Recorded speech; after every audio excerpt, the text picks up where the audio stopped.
Hi everyone, कैसे हैं आप सब। Very very good morning, good afternoon and good evening, जब भी आप ये वीडियो देख रहे हैं। आज हम लॉ एंड एथिक्स के लिए पेपर नंबर जो 5 हमारा, उसके हम एमसीक्यू बैंक करने जा रहे हैं। मैंने एक चीज़ नोटिस करी जब हम मॉड्यूल मैं देख रहा था कॉल के, उसके अंदर जितने भी एमसीक्यूज़ है, छोटे मोटे जो भी एमसीक्यूज़ है, वो सारे एमसीक्यू इस बैंक के अंदर कवर हो चुके हैं। तो अलग से अगर मैं मॉड्यूल कराता हूँ तो फिर से वही सारे एमसीक्यू हमें दोबारा पढ़ने पड़ेंगे। और यही चीज़ रिपीट हुई फाइनेंशियल अकाउंटिंग में भी। जैसे मैंने फाइनेंशियल अकाउंटिंग का, जब आपको इससे पहले मैंने फाइनेंशियल अकाउंटिंग के सारे एमसीक्यू करा दिए थे, तो मैंने वहाँ पर बीच में बताया भी था कि जो जो एमसीक्यू हम मॉड्यूल के अंदर कवर कर चुके हैं, वो वापस हमें एमसीक्यू बैंक के अंदर देखने को मिल रहा है। एक सवाल और मेरे पे स्टूडेंट का आता है, आप सर एमसीक्यू करा रहे हो, इसके अलावा क्या इसके अंदर पीवाईक्यू के एमसीक्यू इंक्लूड है या और अन्य जगह से हमें एमसीक्यू करने पड़े। दोस्तों, अगर आप ये वाले एमसीक्यू कर लेते हैं, इसके बाद आपको कोई कहीं से कुछ नहीं पढ़ना है। बस इन्हीं एमसीक्यू करो। 100% ईच एंड एवरी एमसीक्यू जो इंस्टीट्यूट के एग्जाम में आएगा, वो इसी से ही पूछेगा। लॉ के अंदर 395 एमसीक्यू है। अप्रॉक्सीमेटली 400 करीब एमसीक्यू हो गए जो हमें पढ़ने हैं। और एक दिन के अंदर अगर हम 60 से 70 एमसीक्यू का टारगेट रखें, तो 5 से 6 क्लास के अंदर ये सारे एमसीक्यू हम खत्म कर लेंगे।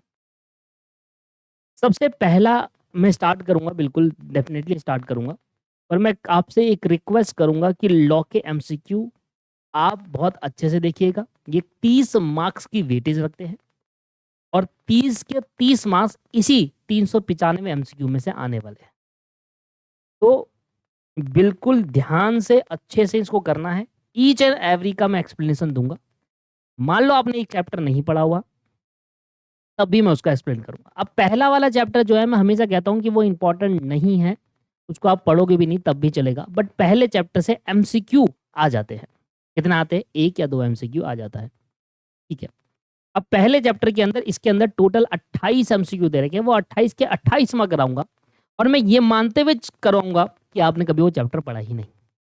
आपने वो चैप्टर पढ़ा ही नहीं और पहली बार पढ़े, तो ईच एंड एवरी पॉइंट का एग्जाम्पल, मतलब ईच एंड एवरी पॉइंट आपको एक्सप्लेन करूंगा। तो स्टार्ट करते हैं पहले वाले पॉइंट से। पहला वाला पॉइंट कहता है राइट टू प्रॉपर्टी। देखिए, हुआ क्या कि राइट टू प्रॉपर्टी का मतलब है कि प्रॉपर्टी का अधिकार हमारे कॉन्स्टिट्यूशन में कौन से राइट्स में लिखा गया है। अब हमारे कॉन्स्टिट्यूशन में काफी राइट्स है। जैसे कुछ राइट्स में दे रखा है, फंडामेंटल राइट्स हो गया, कॉन्स्टिट्यूशन राइट हो सके, है ना, ये दे रखे। पहले भारत के कॉन्स्टिट्यूशन में राइट टू प्रॉपर्टी एक फंडामेंटल राइट था। पहले भारत के जो कॉन्स्टिट्यूशन है, इंडियन कॉन्स्टिट्यूशन ऑफ इंडिया है, जो उसमें जो फंडामेंटल जो प्रॉपर्टी का राइट्स था कि भैया मतलब संपत्ति रखने का अधिकार हमारे संविधान में किस कैटेगरी में, किस राइट्स में पूछा जाता है, वो फंडामेंटल राइट्स में पूछा जाता था पहले। अब सर, ये फंडामेंटल राइट्स क्या होता है? देखो, फंडामेंटल राइट्स वो राइट्स होते हैं जो संविधान, हमारा संविधान हर एक सिटीजन को जो इंडिया के अंदर रहता है, उसको एक बेसिक या आपके पास जरूरी अधिकार देता है। बेसिक या जरूरी अधिकार, जैसे आप समझे कि मेरे को सांस लेने का अधिकार है ना, बेसिक या जरूरी अधिकार जो उसको रहने के लिए चाहिए। तो पहले क्या हुआ, राइट टू प्रॉपर्टी क्या था? एक फंडामेंटल राइट था।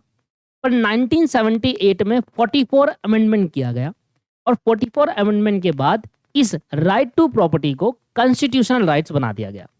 तो अब अगर हम कहे बात करें कि राइट टू प्रॉपर्टी कहां पर आएगा, तो वो एक आज के टाइम पे फंडामेंटल राइट ही है, क्योंकि 44 अमेंडमेंट 1978 के अंदर इसको कॉन्स्टिट्यूशन राइट के अंदर डाल दिया गया।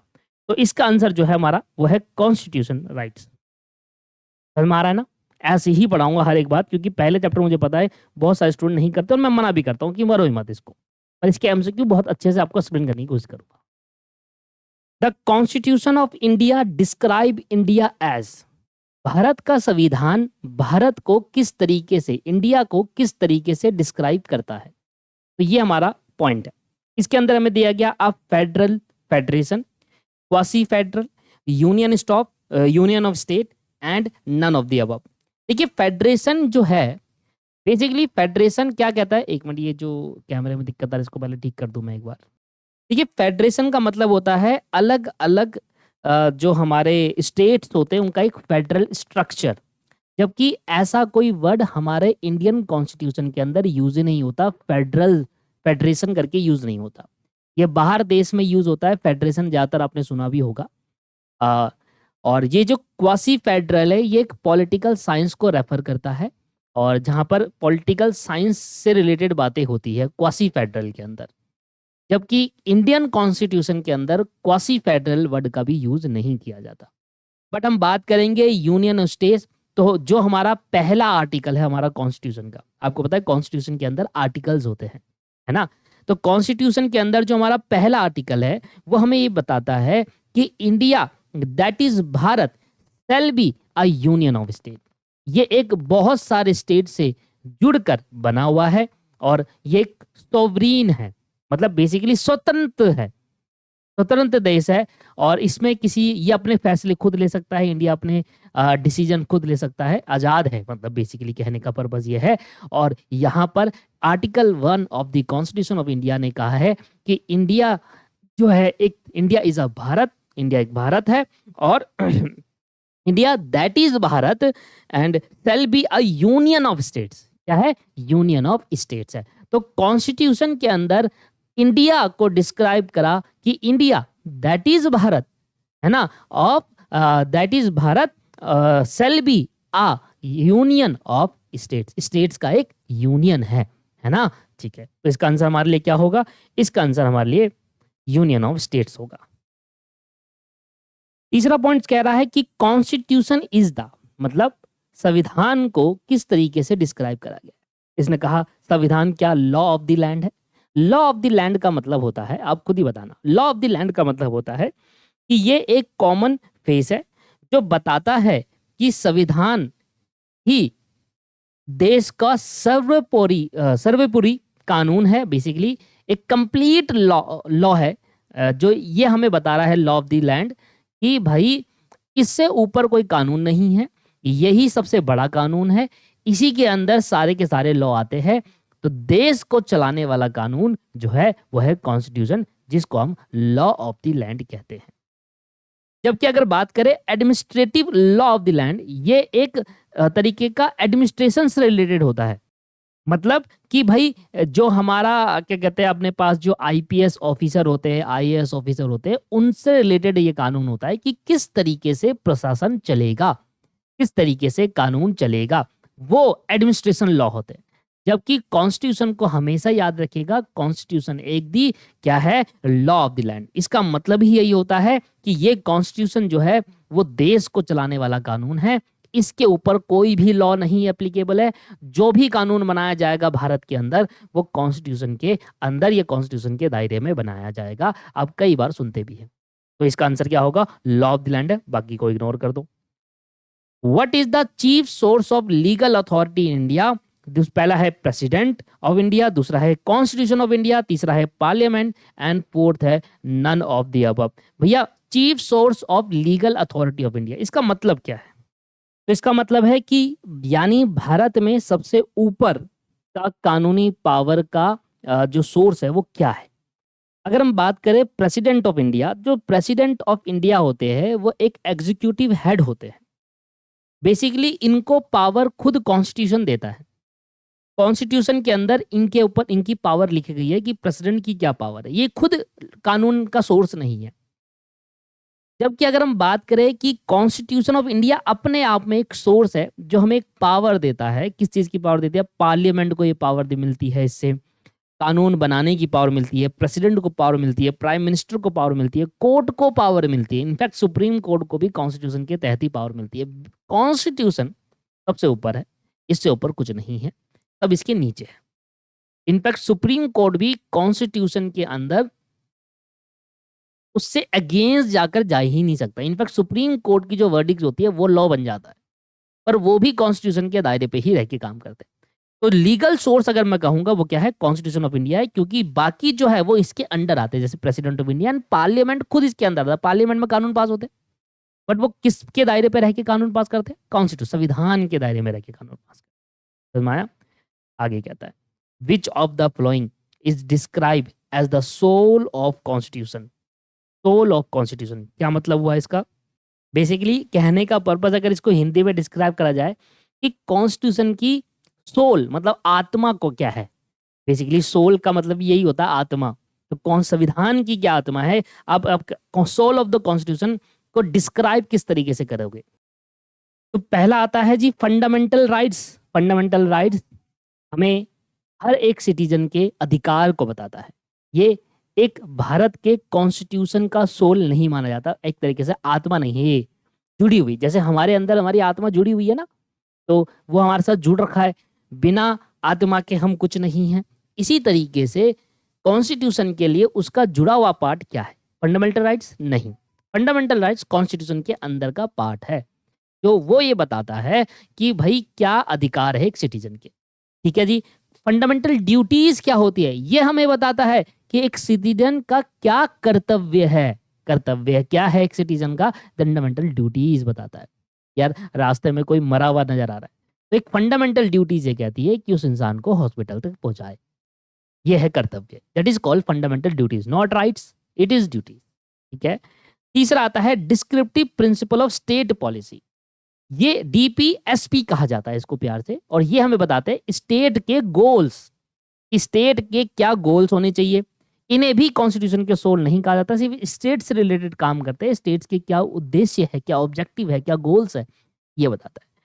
जबकि बात करें प्रियम्बल, इसको, ये जो बहुत ही महत्वपूर्ण चीज है preamble.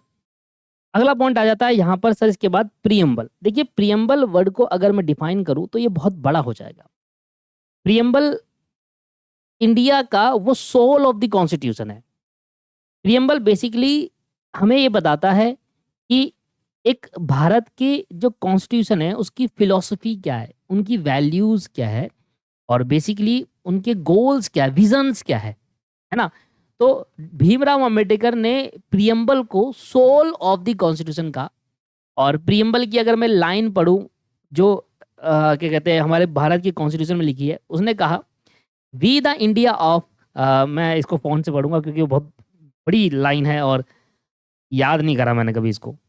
We the people of India having solemnly resolved to constitute India into a sovereign, socialist, secular, democratic republic, and to secure to all its citizens justice, liberty, equality and fraternity। इस definition को अगर पढ़ा जाए तो आधा घंटा लगेगा, पर मैं एक लाइन में समझाने की कोशिश करता हूँ। मैंने इसको एक शॉर्ट फॉर्म में लिखा है। ये लाइन बेसिकली बताती है कि हम भारत के लोगों ये ठान लेते हैं कि हम अपने देश को एक sovereign, socialist, secular and democratic Republic बनाएंगे, और अपने सभी नागरिकों को न्याय, स्वतंत्रता, समानता और भाईचारा सुनिश्चित करेंगे। तो ये डेफिनेशन है जिसमें यहाँ पर we the people of India आता है। वी द पीपल, हम जो भारत के लोग हैं। तो इसलिए जो अगला वर्ड है ना वी, प्रियम्बल्स का मतलब ये भी एक मीनिंग रखता है। इसलिए इसका जो मुझे लगता है आज इसको समझाने में मुझे 1 घंटा लग जाएगा, ये पहला वाला चैप्टर, क्योंकि इसे मुझे पूरा बताना पड़ रहा है।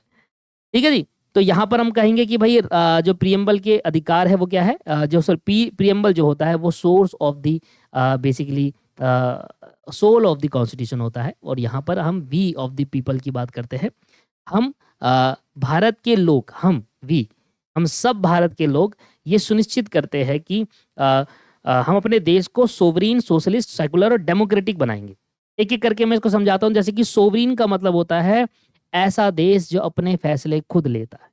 सोशलिस्ट का मतलब होता है सामाजिक और आर्थिक बराबरी में रहने वाले, सामाजिक और आर्थिक बराबरी में की। सेकुलर मतलब धर्मों, सेकुलर की बात अगर हम करते हैं कि हर धर्म के लोग इंडिया के अंदर रहते हैं, इसलिए सेकुलर वर्ड भी यूज करा गया प्रियम्बल्स के अंदर। इसके बाद था आपके पास डेमोक्रेटिक, जैसे कि लोकतंत्र। इसका मतलब होता है कि जनता द्वारा चुनी हुई सरकार। लोकतंत्र कहते हैं ना कि लोकतंत्र है हमारा देश, सेकुलर है हमारा देश, हर धर्म के लोग यहाँ पर रहते हैं।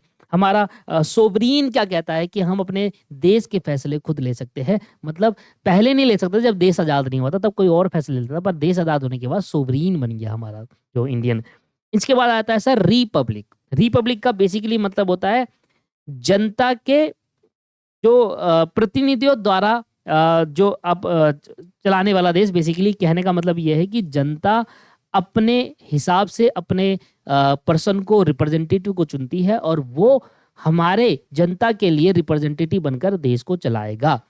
तो देश चलाने वाली जनता होती है, पर वो सारे लोग नहीं चला सकते, इसलिए उनके लिए एक रिप्रेजेंटेटिव रखा जाता है जो उनके बिहाफ पर चलाएगा। बाकी जब कॉन्स्टिट्यूशन पढ़ा जाता है ना, तो बहुत बहुत प्यारा है हमारा कॉन्स्टिट्यूशन, बहुत प्यारा बनाया गया है। बट पॉलिटिशियंस ने सब कुछ ने ऐसा कर दिया कि भैया कोई ध्यान ही नहीं रखता कॉन्स्टिट्यूशन को। ठीक है जी। तो मैंने प्रीएम्बल के बारे में थोड़ा बहुत एक्सप्लेन करा, बाकी जब हम क्लास के अंदर बात करेंगे तो क्लास में इसको और डिटेल में डिस्कस करेंगे, बट यहाँ पर अभी हम इतना ही रखते हैं। ठीक है, हाँ अगला पढ़ते हैं। अगला पॉइंट कहता है ही preamble to the India constitution based. जो प्रीएम्बल है वो कौन से इंडियन कॉन्स्टिट्यूशन के किसके बेस पर है? क्या वो एक फिलोसफी ऑफ द इंडिया है? फिलोसफी दोस्तों एक जनरल वर्ड है, हर कोई इसको यूज करता है। फिलोसफी फिलोसफी, अब तुम्हारी फिलोसफी क्या है, ये ना, it is a general term, ये स्पेसिफिक टर्म नहीं है जो प्रीएम्बल के लिए यूज करी जा रही है। तो कह रहा भैया ऐसी कौन सी चीज है जो प्रीएम्बल वर्ड्स के लिए यूज करी जाती है, जो प्रीएम्बल बेस्ड होगा जिसमें, इसका पॉइंट है ये objective resolution draft and moved by Pandit Nehru. इन्होंने क्या करा, कॉन्स्टिट्यूट असेंबली जो थी हमारी, जिन्होंने संविधान की जो पूरी टीम थी जो संविधान डेवलप कर रहे थे, बेसिकली इंडियन कॉन्स्टिट्यूशन बना रहे थे डॉक्टर भीमराव अंबेडकर की डायरेक्शन के अंदर, तो कॉन्स्टिट्यूट असेंबली ने 1946 के अंदर एक ऑब्जेक्टिव रेजुलेशन पास किया था, जिसको बाद में मॉडिफाई करके प्रीएम्बल बना दिया गया था। तो अगर प्रीएम्बल जो है वो बेस्ड है ऑब्जेक्टिव रेजुलेशन पे, तो जो ऑब्जेक्टिव रेजुलेशन था ये पास करा गया था, ठीक है, पास करा गया था बाय द नेहरू, पंडित जवाहरलाल नेहरू द्वारा पास किया गया था 1946 के अंदर, जिसको बाद में इसको मॉडिफाई करके प्रीएम्बल वर्ड का यूज करा था, we the people of India जहां पर आता है, राइट। तो हियर इधर संसरी से the term we in a preamble means, we का मतलब क्या है? We the people of the India, हम भारत के जो लोग हैं वो, we the people of India. Indian constitution ensure justice in which of the following form. जब बात होती है जस्टिस की, तो इंडियन कॉन्स्टिट्यूशन ने जस्टिस को किस बेसिस पर कहा? सोशल, इकोनॉमिक या पॉलिटिकल बेसिस पर कहा। तो जब वर्ड जस्टिस डिफाइन करा इंडियन कॉन्स्टिट्यूशन के, उसने उसने तीनों बेसिस पर कहा। सोशल का मतलब ये होता है कि सोसाइटी में हर प्रकार के इंसान को इक्वली ट्रीट करा जाए, ठीक है जी। दूसरा आपके पास आता है इकोनॉमी, कोई रिच है कोई पुअर है। अब देखते हो होता क्या है कि इकोनॉमिक गैप बहुत आ जाता है, कि रिच वाले को अलग तरीके से देखा जाता है, पुअर जो गरीब होता है उसको अलग तरीके से जाता है। तो ये गैप कम से कम हो, उसी को जस्टिस कहा जाएगा। एंड तीसरा पॉलिटिकल, पॉलिटिकल में हमें ये बताता है कि सबके अधिकार बराबर है, ये नहीं कि मेरे अधिकार अलग है आपके अधिकार अलग है। इंडिया में रहने वाले लोग के अधिकार सारे बराबर है, चाहे वो किसी भी धर्म से हो चाहे वो कहीं से भी हो। अगर वो इंडिया का सिटीजन है, इंडिया का निवासी है ना, नागरिक है, तो वो उसके अधिकार बराबर होने चाहिए। ये हमारे को क्या बताता है? Indian constitution, that is called justice. Indian constitution, justice की डेफिनेशन हर लेवल पे समझाई गई, इसलिए all of the above will be the right answer. Preamble का हमेशा ध्यान रखना, प्रीएम्बल को अमेंड करा गया था by the amendment act in 42 constitution amendment के अंदर एक्ट करा। ये एक इंपॉर्टेंट है जो एमसीक्यू में बनकर आ सकता है, ये तो याद करने वाला पॉइंट है। अब देखिए कुछ चीजें बहुत ज्यादा डिटेल में दी गई है एमसीक्यू के अंदर, कुछ चीजें हमें यहाँ पर याद ही करनी पड़ेगी। जैसे कि अगला क्वेश्चन दिया हुआ है, in which case Supreme Court specially opined the preamble is not a part of the constitution. ऐसा कौन सा केस था जहां पर सुप्रीम कोर्ट ने कहा कि प्रीएम्बल इंडियन कॉन्स्टिट्यूशन का पार्ट नहीं है? और ये जो केस था वो था बेरूबाई यूनियन केस, जहां पर इन्होंने कहा कि जो प्रीएम्बल है वो कॉन्स्टिट्यूशन का पार्ट नहीं है। भाई याद करना पड़ेगा, क्योंकि इस केस लॉ को नहीं पढ़ा सकता। हम लॉ पढ़ी, हम बेसिकली लॉयर वाला कोर्स नहीं कर रहे ना। अब यार इस लॉ देखिए पढ़ाने को डिटेल में आपका भी, आपको भी पढ़ा दूं, मैं भी पढ़ा दूं, कोई दिक्कत वाली बात है? क्या वो सफिशिएंट है? क्या वो हमारे लिए पेपर के लिए जरूरी है? नहीं है। मैं आपको 1000 नॉलेज देता हूँ, सिर्फ आप इंडियन कॉन्स्टिट्यूशन की बात मत करो। हमारे चैप्टर 1 नंबर में तो कुछ भी नहीं दे रखा सर। अगर आप लॉ पढ़ोगे ना, लॉ एक्चुअली में जो लॉ का कोर्स करते हैं, अगर आपको इंटरेस्ट है कानून की चीज समझना, तो लॉ के लिए जाना है, यहाँ पर सीएमए के लिए नहीं आना है हमें, है ना, राइट। हमारे पेपर में ये वाला चैप्टर सिर्फ 2 मार्क्स का आएगा, क्वेश्चन आता नहीं है, पहले आता था, अब उन्होंने भी मना कर दिया, अभी क्वेश्चन मत, सिर्फ पढ़ने के लिए, समझने के लिए दिया। ठीक है, हमें अगर अलग से पढ़ना है कि भैया बेरू बनी यूनियन केस क्या कहता है, तो अलग से भी हम डिस्कस कर सकते हैं, बट अभी एमसीक्यू के लिए आपको बस ये याद रखो कि बेरूबरी यूनियन केस के अंदर ये बताया गया सुप्रीम कोर्ट ने कि इंडियन कॉन्स्टिट्यूशन का पार्ट, प्रियम्बल इंडियन कॉन्स्टिट्यूशन का पार्ट नहीं है। ठीक है जी। अच्छा, फिर एक और केस हुआ, केशवानंदा भारती केस। इसके अंदर बताया गया कि जो प्रियम्बल है, in which the Supreme Court reject the earlier opinion, जो पुराने वाले केस के अंदर ओपिनियन दी थी ना कि भैया preamble is not a part of the Indian constitution, इस वाले केस जब हुआ तो सुप्रीम कोर्ट ने पुरानी ओपिनियन को रिजेक्ट कर दी और कहा गया कि प्रियम्बल एक इंडियन कॉन्स्टिट्यूशन का पार्ट है। ना अजीब सा नहीं है, इसलिए याद भी हो जाएगा। बेरूबरी यूनियन केस के अंदर इंडियन कॉन्स्टिट्यूशन को प्रियम्बल का पार्ट माना ही नहीं गया, सॉरी, प्रियम्बल को इंडियन कॉन्स्टिट्यूशन का पार्ट नहीं माना गया, सुप्रीम कोर्ट ने बता दिया। फिर अगले कुछ टाइम बाद सुप्रीम कोर्ट ने अपनी ओपिनियन को रिजेक्ट कर दिया का, और इस वाले केस के अंदर केशवानंदा भारती केस में कहा गया कि preamble is a part of the Indian constitution. ये याद हो जाएगा, मुझे पता है आपके पास। Preamble state that Constitution drives its authority from Indian culture, government of India, people of India, या फिर आपके पास प्रिंसली स्टेट। ऑब्वियस है सर, जब भी वर्ड प्रियम्बल का आएगा तो समझ लेना we the people of India की ही बात हो रही होगी, तो यहां पर आपका answer we the people of India. As per the preamble, date of adoption of the constitution is. Sir ये भी आपको याद करना पड़ेगा कि इंडियन कॉन्स्टिट्यूशन ने प्रियम्बल को कब अडॉप्ट करा और कब इंडियन कॉन्स्टिट्यूशन के अंदर प्रियम्बल वर्ड को डिफाइन करा गया, we the people of India वगैरह सब कुछ बताया गया। 26 नवंबर 1949 को अडॉप्ट किया गया। ठीक है, 42 कॉन्स्टिट्यूशन के अंदर हमने ऐड करा which of the term to the preamble. इसमें से कौन सा टर्म्स हमने ऐड करा था? कि हमने बताया था ना कि प्रियम्बल के अंदर सोवरेन होता है, सेकुलर होता है, सोसाइटी होता है, और बोथ ए एंड बी। कौन से वर्ड को हमने ऐड करा 42 कॉन्स्टिट्यूशन के अंदर? ये भी याद करने वाली चीज है सर। तो हमने सर दो वर्ड को इंट्रोड्यूस करा था, नए ऐड करे थे, एक तो सोशलिस्ट और एक सेकुलर। कब? जब 42 अमेंडमेंट आया, 42 कॉन्स्टिट्यूशन अमेंडमेंट आएगा। हमने अभी ऊपर पढ़ा था मैंने कि जो प्रियम्बल है उसको हमने कब अमेंड करा था? प्रियम्बल अमेंड हुआ था 42 कॉन्स्टिट्यूशन अमेंडमेंट्स में, और उसमें दो वर्ड नए जोड़े गए। पहला है सोशलिस्ट एंड दूसरा है सेकुलर। इन दोनों की बातें मैं आपको बता चुका, अभी बताया था ना सबका मतलब, सोवरेन, सोशलिस्ट, सेकुलर, रिपब्लिक, लोकतंत्र, डेमोक्रेटिक्स, है ना, ये सारी चीजें। Which part of the Indian constitution expressly declare that India is a sovereign, social, secular, democratic Republic? फिर समझा दूं, सोवरीन का मतलब भूल गए, बुधवार वचन समझा दूं। सोवरीन का मतलब होता है ऐसा देश जो अपने फैसले खुद ले सकता है। सोशलिस्ट का मतलब होता है कि सामाजिक और आर्थिक बराबरी होनी चाहिए हर किसी के अंदर। सेकुलर का मतलब होता है हर धर्म को इक्वली बराबर ट्रीट करो, हर धर्म के लोगों को बराबर सम्मान देना। डेमोक्रेटिक का मतलब होता है लोगों द्वारा सरकार चुनी गई, लोगों द्वारा चुनी गई सरकार। और रिपब्लिक का मतलब होता है वो लोग जो अपने सरकार खुद नहीं चला सकते, वो एक रिप्रेजेंटेटिव लाते हैं, वो उनके बिहाफ पर सरकार को चलाता है।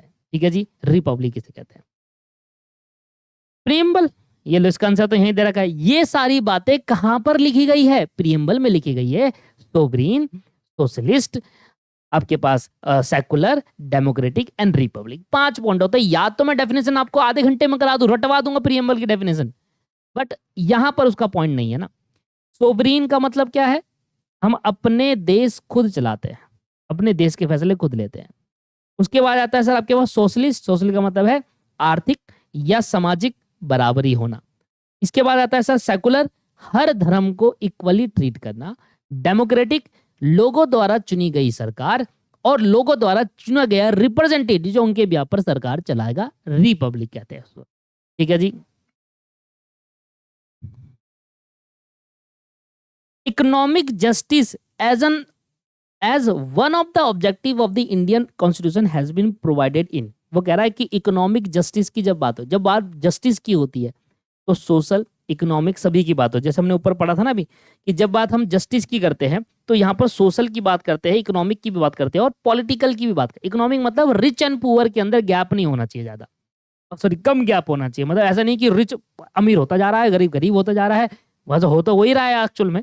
पर गैप नहीं कम करो, ज्यादा कोशिश करो कि रिच एंड पुअर का गैप कम हो। तो इकोनॉमिक जस्टिस कहां पर प्रोवाइड किया गया है दोस्तों? इकोनॉमिक जस्टिस प्रोवाइड किया गया है directive principles of state policy के अंदर, ठीक है। तो directive principle of state policy के अंदर रिक्वायर्ड गया है एंड द प्रीम्बल, ऑब्वियस है प्रीम्बल के अंदर की बात हो रही होगी, है ना, वहां पर सारी बातें होती है। Preamble and the directive principle state policy, इन दोनों को जोड़ने पर हम कहते हैं कि जो इकोनॉमिक जस्टिस की बात हो रही है वो इन पे हो रही है। उसके बाद आता है the correct sequence of the flowing word in the preamble. अब प्रीएम्बल के अंदर जो करेक्ट सीक्वेंस है वो क्या है? अभी मैंने आपको पढ़ाया, पहला आता है सोवरीन, फिर आता है सोशलिस्ट, फिर आता है सेकुलर, फिर आता है डेमोक्रेटिक एंड फिर आता है रिपब्लिक। तो ये एक करेक्ट तरीका है प्रीएम्बल के अंदर जो वर्ड्स है उनको डिफाइन करने का, that is this: sovereign, socialist, secular, democratic and republic. ठीक है जी। The constitution of which, sir ये मैंने पढ़ा दिया ना एक बार, 2 बार अपने ऐप पे खुद कर लो। मैं आपको एक गारंटी या एश्योरेंस दे रहा हूं, पेपर के अंदर अगर पहले चैप्टर से आया और आपने पहला चैप्टर बिल्कुल नहीं पढ़ा होगा, 2 बार मेरा पढ़ाया वो पढ़ लो, आप वो कर दोगे। आपके 2-3 नंबर, 2 नंबर का आ रहा है, 4 का आ रहा है, वो कब कर लोगे भाई? In constitution of which country was first to begin with the preamble. Preamble जो चीज है वो कौन सी कंट्री ने सबसे पहले अपने कॉन्स्टिट्यूशन के अंदर ऐड करा? कौन सी कंट्री थी जिसने प्रीएम्बल वर्ड को अपने कॉन्स्टिट्यूशन? भारत नहीं है, यूएसए ने ऐड करा, फिर हमने यूएसए का देखते हुए अपने में ऐड करा। तो यूएसए वो पहली कंट्री थी जिसने preamble, we the people of India, ऐसे होता ना, वैसे वहां पर था you we the people of United State of America, है ना। तो इसी तरीके से होता है। तो यूएसए ने ऐड करा, फिर भारत, भावुक हो जाते हैं ना हम थोड़ा, भारत नहीं है, यूएसए है जिन्होंने प्रीएम्बल वर्ड को पहली बार कॉन्स्टिट्यूशन के अंदर स्टार्ट करा था। The ideal of liberty, equality, fraternity in the preamble have been taken, ओहो ये गलत पढ़ लिया, मैं ऊपर आ जाता हूं। द आइडल जस्टिस, जस्टिस का मतलब होता है social, economic, political, in the preamble draw its by inspiration from. कहां से इंस्पिरेशन लेकर हमने जो जस्टिस वर्ग को है वो डिफाइन करा गया था, जो है इसको थोड़ा सा आपको थोड़ा याद करना पड़ेगा। पॉलिटिकल आ गया है यहाँ पर, तो बेसिकली सोशल, इकोनॉमिक और पॉलिटिकल जो वर्ड यूज करे जस्टिस को डिफाइन करने के लिए, वो लिया गया सर हमारे पास, कहाँ से लिया गया? The in the preamble draw it's inspiration from Russian revolution से लिया गया।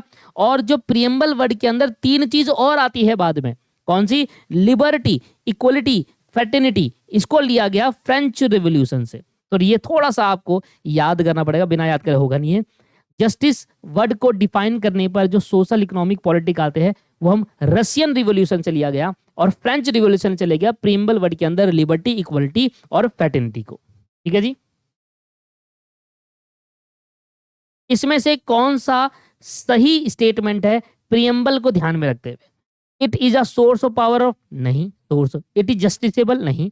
इफ द प्रोविजन है इनफोर्सेबल इन द, अबे भाई प्रीएम्बल की तो बात ही अलग है, वो अलग चीज कहता है। We are the people of the India, जहां पर हमें अपने देश को सोवरीन, सोशलिस्ट, डेमोक्रेटिक, रिपब्लिक, है ना, वो बनाना है, सेकुलर बनाना है। None of the above will be the right answer. 42 constitution के अंदर 4 वर्ड ऐड गए। 42 कॉन्स्टिट्यूशन के अंदर ऐड करे गए विच of the flowing 4 word, 4 word कौन से ऐड करे गए? तो सोशलिस्ट ऐड करा गया, सेकुलर ऐड करा गया। सर यहाँ पर ना एक गलत है, मुझे 4 वर्ड नहीं 3 वर्ड ऐड करे गए थे सर, 3 वर्ड। एक होता है सोशल, सेकुलर जो हमने पहली बात कर ली थी, और एक नया वर्ड ऐड करता है इंटीग्रिटी। तो 3 वर्ड ऐड करे गए थे 42 कॉन्स्टिट्यूशन अमेंडमेंट के तहत। आप इसको गूगल पे भी दे सकते हैं, 4 वर्ड नहीं थे, ये 3 कर लो इसको। All of the above is right answer. Which of the following word is not mentioned in the preamble to the India of the to the Indian Constitution? इसमें से कौन सा वर्ड ऐड नहीं किया गया? इंडिया, इंडियंस थोड़ी add करेंगे। Sovereign था, सोशलिस्ट था, डेमोक्रेटिक था, रिपब्लिक था, आपके पास सोशलिस्ट था, सेकुलर था, इंटीग्रिटी और एक वर्ड ऐड करा गया था, इंडियन नहीं करा गया था। ठीक है जी। भाई सोवरीन वर्ड मेंशन है प्रीएम्बल में, इंप्लाई क्या करता है? सोवरीन वर्ड जो बेसिकली बताता है वो क्या बताता है? India is an independent state, बिल्कुल सही। अब वो अपने डिसीजन खुद ले सकता है, अपने जो देश खुद चला सकता है। India is neither dependency nor a dominant on any other nation, ना ही किसी नेशन पे डिपेंड है और ना ही कोई नेशन हमारे पे डोमिनेंस कर रहा है, ये भी सही है। India is free to conduct its own affair both internal external, ये भी सही है। इंडिया अपनी मर्जी से चाहे इंटरनल एक्सटर्नल अफेयर कर सकता है। All of the above. ठीक है जी। सोवरिन का मतलब एक इंडिपेंडेंट स्टेट, ना हम किसी पे डिपेंड है, ना ही कोई हमारे पे डोमिनेंस दिखा रहा है, ठीक है। Which of the following statement are true, इनमें से कौन सी स्टेटमेंट सही है, इनमें से कौन सी स्टेटमेंट सही है दोस्तों। India membership of the commonwealth of the nation does not affect Indian sovereignty in any manner. Indian membership of union state organisation UNA does not limit Indian sovereignty. India can either acquire a foreign territory or cede a part of its territory in the favor of a foreign state। देखिए, आप तीनों point को जरा ध्यान समझते हैं। वो कहता है कि जब कॉमनवेल्थ नेशन की बात होती है तो उसमें एक इंडिया एक मेंबर है कॉमनवेल्थ नेशन का, ठीक है ना। क्या इंडिया की मेंबरशिप जो कॉमनवेल्थ के अंदर है, क्या उससे इंडिया के सोवरेनिटी पे इफेक्ट पड़ता है? सोवरेनिटी का मतलब है क्या इंडिपेंडेंसी खत्म हो जाएगी क्या इंडिया की? नहीं दोस्तों। तो ये कहता है कि उसकी सॉवरेनिटी पे किसी भी तरीके से कोई इफेक्ट नहीं पड़ता अगर आप किसी कॉमनवेल्थ नेशन के मेंबर हो। अगर इंडिया किसी कॉमनवेल्थ नेशन का मेंबर है तो उससे उस इंडिया की सॉवरेनिटी मतलब इंडिपेंडेंसी, जो अपने डिसीजन लेना, इंडिया एक इंडिपेंडेंट देश है, ये सब चीजें पे कोई इफेक्ट नहीं पड़ता है। पहला पॉइंट कहता है yes, does not affect the Indian sovereignty in any manner if they are the member of the commonwealth nation. इसी तरीके से अगर इंडिया एक यूएनए मतलब यूनियन यूनाइटेड नेशन ऑर्गेनाइजेशन का अगर मेंबर भी है तब भी इंडिया की सॉवरेनिटी पे कोई इफेक्ट नहीं पड़ेगा। इंडिया एक इंडिपेंडेंट देश बनकर ही यूएनए का मेंबर बना है, ठीक है जी। तीसरा पॉइंट बड़ा प्यारा सा पॉइंट है, अगर इंडिया चाहे तो अपनी कोई टेरिटरी किसी और को दे दे या किसी और की टेरिटरी अपने अंदर शामिल कर ले, तो ये भी इंडिया कर सकता है। India can either acquire a foreign territory, अपनी किसी दूसरे देश की टेरिटरी को एक्वायर कर ले with the consent of the other territory और अदर नेशन। अब उनकी नेशन से कंसेंट है कि भाई आप हमारे में जुड़ जाओ, हम जुड़ने का समझ, जैसे हम नेपाल को बोलते हैं, क्या कल को आप नेपाल को बोलेंगे तो आप इंडिया का पार्ट बन जाओ, अगर वो एग्री है तो हम उसके इंडिया को अपने अंदर शामिल कर लेंगे, एक स्टेट बना देंगे नेपाल।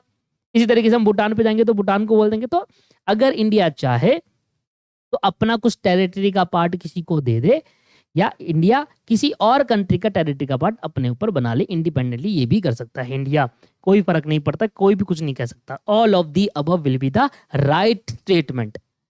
ऐसा नहीं होगा कि, ऐसा नहीं कह सकते कि इंडिया अपनी टेरिटरी किसी को नहीं दे सकता, अगर वो चाहे तो दे भी सकता है, अगर वो ले, अगर दूसरे नेशन का है कि हमारे साथ जुड़ना चाहे तो हमारे साथ जुड़ भी सकता है। जैसे नेपाल एंड भूटान हमारे देश के पास है ना, बहुत जुड़ा हुआ है, अगर हम उससे कहेंगे कि हाँ हमारे पे जुड़ जाओ तो वो अगर एग्री है तो हम जोड़ सकते हैं। वो तो डिपेंड करता है कि हमारे जो लोकतंत्र चुने हुए लोग हैं, जो रिपब्लिक लोग, वो क्या करते हैं। All of the above will be the right answer, इसमें सारे आंसर सही है, सारे स्टेटमेंट सही है। Which of the following are the basic aim and objective of the Indian constitution discussed. देखिए, सबसे इंपॉर्टेंट पार्ट जो होता है इंडियन कॉन्स्टिट्यूशन का वो होता है preamble. Preamble is the most important part, basic aim and objective होता है इंडियन प्रियम्बल का। प्रियम्बल ने बहुत कुछ बताया, एक लाइन में जो प्रियम्बल ने वर्ड लिखा ना, तो बहुत कुछ बोल दिया है उसने, सब कुछ कवर कर लिया है। बेसिक एम और ऑब्जेक्टिव इंडियन कॉन्स्टिट्यूशन का प्रियम्बल ही होता है उनका। What is the meaning of equality? Equality का क्या मतलब है इंडियन कॉन्स्टिट्यूशन के हिसाब से? लैक ऑफ अपॉर्चुनिटी नहीं, लैक ऑफ इक्वलिटी, इक्वलिटी का मतलब लैक ऑफ इक्वलिटी है नहीं, नन ऑफ द अबव, तो यही बचा, यही आपका आंसर है। Absence of special privileges to any section of the society and provision of adequate opportunity for all individual without any discrimination. बिना भेदभाव के हर एक अपॉर्चुनिटी हर एक इंडिविजुअल को मिलनी चाहिए। अगर कोई प्रजाति या कोई ऐसे लोग हैं जो पिछड़ी प्रजाति में हो गए तो उनको आगे लेने के लिए उनको एक स्पेशल प्रिविलेजेस देनी चाहिए। आपने देखा होगा कई सारे हमारे ऐसे इंडिया के अंदर भी कई ऐसे जो आप कह सकते हैं क्या बोलते हैं यार उनको, मेरे दिमाग में नहीं आ रहा।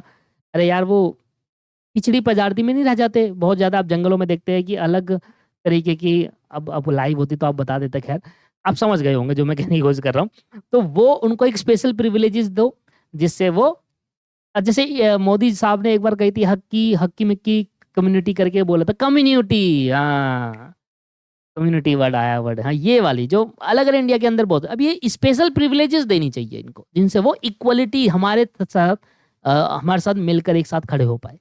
ठीक है ना, हर एक इंडिविजुअल को इक्वली ट्रीट करना चाहिए, जिससे कोई भेदभाव नहीं करना चाहिए। अच्छा तू इस धर्म का है, चल भाई चल तू नहीं, अच्छा तू इस धर्म का है, तुझे ऊपर भेजो, नहीं, ऐसा कोई भेदभाव नहीं करना चाहिए। इंडियन कॉन्स्टिट्यूशन हमें ये सिखाता है इक्वलिटी का मतलब। ठीक है जी, चलिए।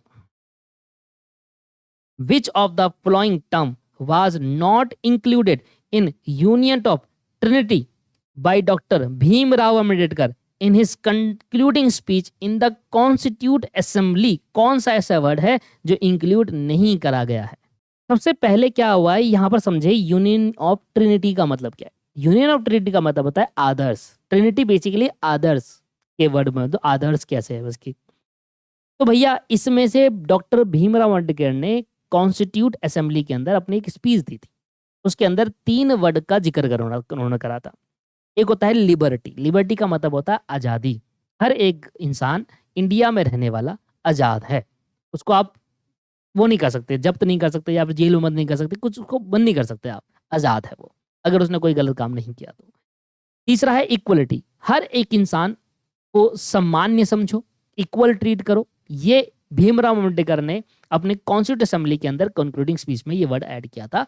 और फ्रेटर्निटी, फ्रेटर्निटी का मतलब क्या होता है, फ्रेटर्निटी का मतलब है भाईचारा। तो बेसिकली इन 3 वर्ड का यूज करा था, लिबर्टी आजादी, इक्वलिटी बराबर एक समान समझना, और फ्रेटर्निटी का मतलब है भाईचारा रखकर रहना। फ्लेक्सिबिलिटी वर्ड का यूज नहीं करा गया था, भीमराव अम्बेडकर ने यूनियन ऑफ ट्रिनिटी का जब वर्ड यूज करा गया था। ठीक है जी, यहां तक समझ में आ गया। तो बस दोस्तों आज के सेशन में इतना रखूंगा, क्योंकि मैंने इसको बहुत एक्सप्लेन कर दिया है, और वैसे टाइम अभी कम है, टाइम अभी है, मैं एक्सप्लेन कर सकता हूँ, बट मुझे नेक्स्ट वाली जो क्लास है, अभी मैंने 28 ही कराया ना, नेक्स्ट क्लास की आपको मैं 100 तक एमसीक्यू कराऊंगा। मतलब मुझे आज 50 कराने थे, 50 नेक्स्ट क्लास में कराने थे, पर नेक्स्ट क्लास में 100 तक मैं एमसीक्यू आपको फाइनल करा दूंगा, क्योंकि वो 100 के 100 एमसीक्यू इंडियन कॉन्ट्रैक्ट एक्ट से रिलेटेड है। तब तक मैं आपसे रिक्वेस्ट करूंगा कि अभी तक मैंने जो 28 एमसीक्यू कराए थे, एक बार या 2 बार एटलीस्ट उनको एक बार रिपीट कर लो, शांति से बैठकर देखना, पेपर के अंदर आपको मैं कोई जरूर याद करोगे कि सर ने वो सीरीज ली थी, और इस वजह से मैं आज ये 30 में से 30 भी आ सकते हैं। नेक्स्ट क्लास के अंदर आप देखना, मैं आपको 100 एमसीक्यू करा दूंगा, या 100 से ज्यादा ही करा दूंगा। कितना करा दूं बताओ, 120 करीब करा दूं, हाँ यहाँ तक कराऊंगा आपको, नेगोशिएबल इंस्ट्रूमेंट तक। पार्टनरशिप शुरू हो गया यहाँ पर, पार्टनरशिप पार्टनरशिप